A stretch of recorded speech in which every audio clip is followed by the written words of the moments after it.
Salut les mecs, ça va ou quoi? Bon, nouvelle vidéo ici à Vilnius en Lituanie. Il est 8h30, on s'est posé dans un petit café pour prendre le petit déjeuner, comme vous l'avez vu tout à l'heure. Euh, pour vous donner une ordre d'idée, là on a payé 9 euros pour deux cafés signature avec un cookie. Et on paye en euros, voilà, on paye en euros. Aujourd'hui, le programme de la journée, là on prend notre temps, petit déjeuner, on se réveille tranquillement. Ensuite, on va partir au musée du KGB, voir un petit peu ce qui s'est passé ici à Vilnius, en connaître un petit peu plus sur l'histoire de la ville. Et puis ensuite, cet après-midi, on avisera, sachant qu'on n'a pas vu encore le marché de Noël. Donc on va aller faire un tour, voilà, je vous emmène avec moi. J'ai pris en compte vos commentaires sur la vidéo précédente, donc je vais essayer de vous mettre plus de plans de la ville. Vous êtes prêts? Allez, on y va.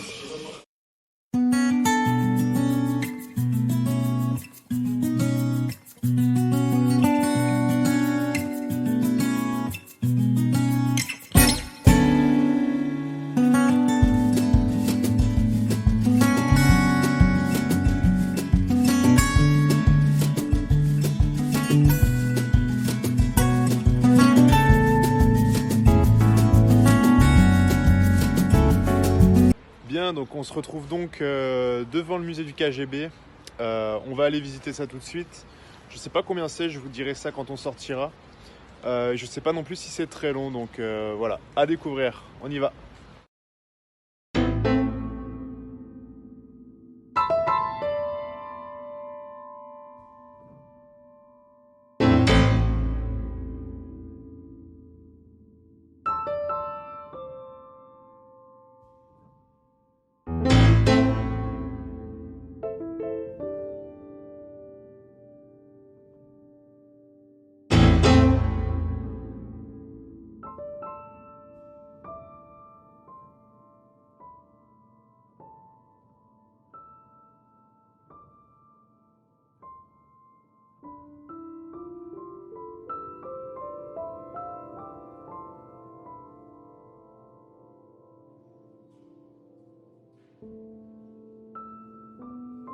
Donc là, on est dans une cellule de la prison du KGB, 60 cm².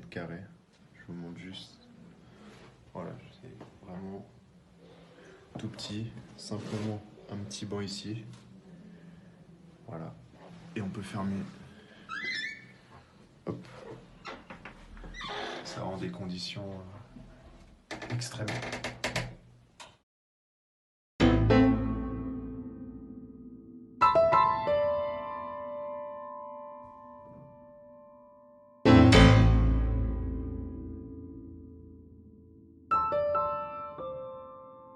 Donc là, on se retrouve dans la prison du KGB. On est dans l'une des petites cours, hop, qui est vraiment minuscule, où les prisonniers avaient le droit de passer 10 minutes par jour, les mains dans le dos, en marchant et sans parler. Donc voilà, c'est des conditions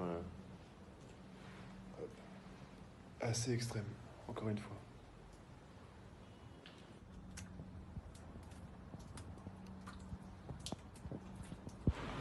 Bien, donc on sort à peine du musée du KGB ici à Vilnius, qui est juste derrière moi, comme je vous ai montré tout à l'heure. Musée super intéressant, il nous a coûté 6 euros par personne pour entrer. Ça a duré à peu près une heure et demie, avec plein d'archives, toute l'histoire de l'occupation soviétique et nazie ici, et ensuite la prison du KGB. Donc extrêmement intéressant. Il faut savoir que c'est un pays qui s'est retrouvé en fait en plein milieu de la guerre entre l'URSS et le parti nazi quand le pacte de non-agression a été violé par Hitler.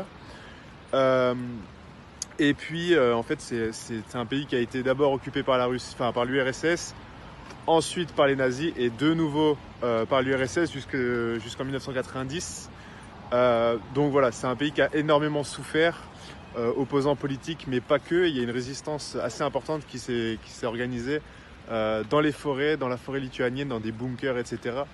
Donc quand on y est, c'est d'autant plus impressionnant parce que comme vous le voyez derrière moi, il y a de la neige, il fait extrêmement froid et donc pendant plusieurs dizaines d'années, les résistants se sont organisés comme ça dans la forêt en combattant sous forme un peu de guérilla.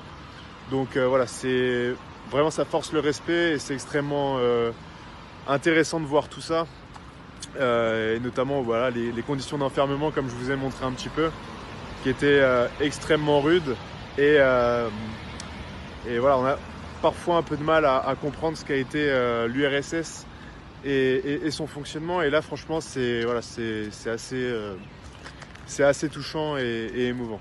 Voilà, donc on va continuer un petit peu dans Vilnius en essayant d'aller manger parce que là, il se fait quand même à peu près midi et demi. Donc voilà, on y va.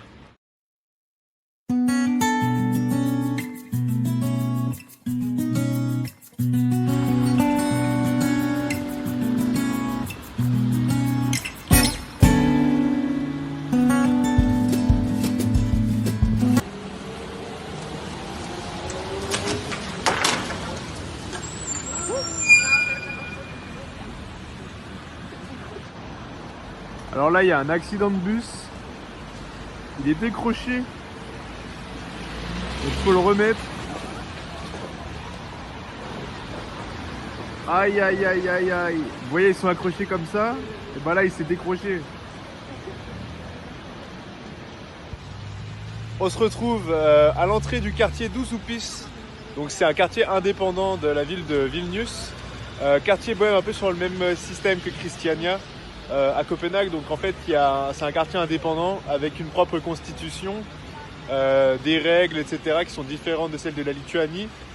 C'est reconnu par l'État lituanien et ça reconnaît des États comme le Tibet par exemple.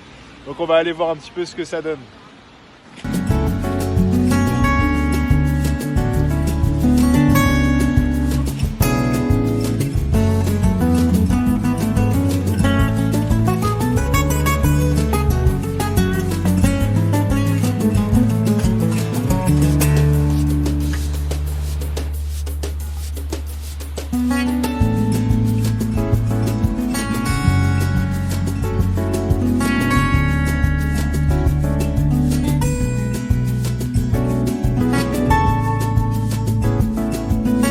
Bien, ça fait quelques minutes maintenant qu'on se balade dans le quartier deŪupis.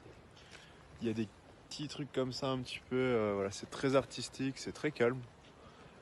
Plutôt sympa, il n'y a pas grand chose, il y a pas mal de boutiques indépendantes, d'artistes qui font des tapis, des tableaux, etc. Mais je dois avouer que c'est plutôt sympa, hein, avec la neige là. On s'est écarté un peu de la rue principale et c'est franchement cool. Hop. Franchement c'est pas mal, c'est sympa, on continue.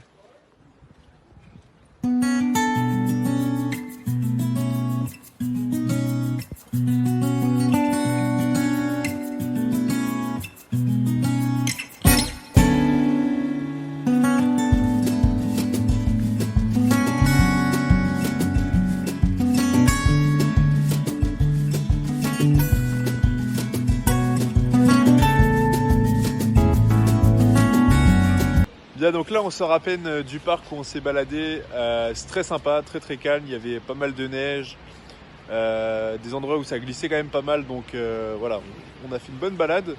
Là la nuit commence à tomber, donc on va tout de suite aller vers un petit café, se réchauffer un petit peu, parce qu'il commence vraiment à faire très froid, là on est vers les -5, -6. Juste derrière moi, hop, la tour d'hier, évidemment on va pas remonter, mais voilà, on va continuer. Aller se prendre un petit café et puis continuer de se balader dans Vilnius. Pour l'instant, on n'a pas de pluie, on en a eu un peu ce matin. Mais là, ça s'est calmé, donc voilà, que du bonheur. On se régale, donc vas-y, on continue.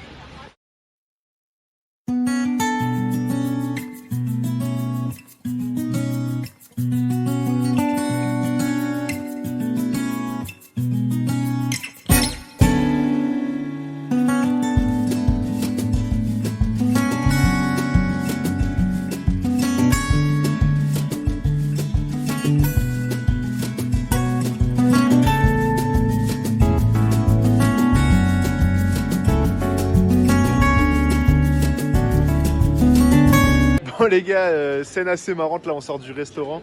Il y a un livreur Bolt Food qui a vu qu'on parlait français et nous a dit qu'est-ce que vous faites là rentrez chez vous, c'est horrible ici. Il parlait français, il était super sympa. Il dit franchement rentrez chez vous ici, c'est pourri. Donc voilà, c'est assez drôle, ça fait 2 fois qu'on nous dit ça. La première fois c'était dans le Uber en venant de l'aéroport. nous a dit ici c'est pas bon, il fait pas beau, etc. Donc c'est assez drôle. Pour le restaurant, on a payé 24 €, on a pris une soupe, un fish and chips, une bière et un coca. Donc voilà, c'est assez abordable. Là, il commence à faire très froid, donc on va rentrer tranquillement. Après s'être bien baladé toute la journée. Donc c'est l'occasion pour moi de vous souhaiter une bonne soirée. J'espère que vous avez kiffé le visionnage. Si c'est le cas, n'hésitez pas à mettre un pouce bleu. N'hésitez pas à partager. Et puis je vais essayer d'activer les commentaires. Vous êtes nombreux à m'avoir dit que je ne l'avais pas fait pour la dernière vidéo. Donc voilà, je vais essayer de le faire. En tout cas, je vous souhaite une bonne soirée. Et puis on se capte pour la prochaine vidéo. Salut! Abonne-toi!